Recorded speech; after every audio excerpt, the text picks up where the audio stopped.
জোলাৰ নামটো জানে? ইমৰান হুছেইন।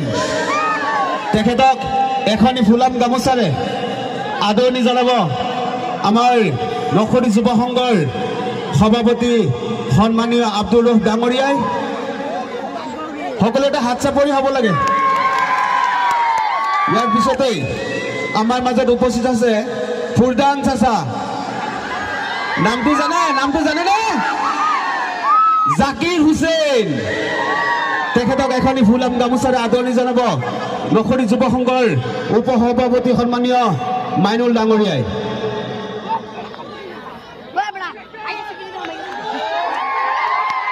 ইয়াৰ পিছতেই আমি আদৰিব ওলাইছো মাষ্টাৰ।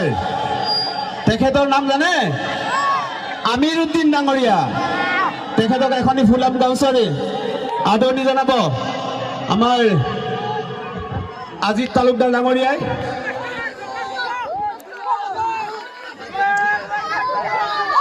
সকলো এটা হাত চাপৰি। ইয়াৰ পিছত আমাৰ মাজত উপস্থিত মাই শাকিৰ আহমেদ।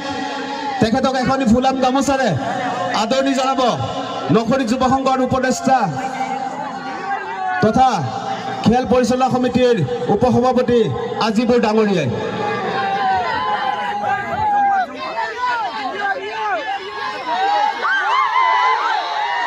আমাৰ মাজত উপস্থিত আছে কিউট বয়।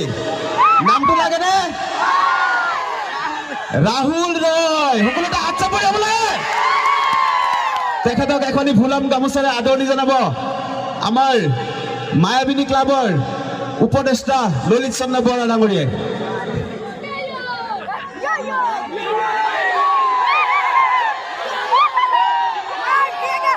এতিয়া আমি তেখেতসকলৰ সুস্বাস্থ্য আৰু দীৰ্ঘায়ু কামনা কৰি নখৰি যুৱ সংঘৰ তৰফৰ পৰা আন্তৰিক অভিনন্দন জ্ঞাপন কৰিছো। আৰু আজিৰ এই অনুষ্ঠানখন চলাই নিবৰ কাৰণে মই মাইক্ৰফোন তেখেতসকলক মই আগবঢ়াই দিছো। ধন্যবাদ। দৰ্শকসকল অলপ আপোনালোকৰ সন্মুখত অলপ বহি যাওক, অলপ বহি যাওক।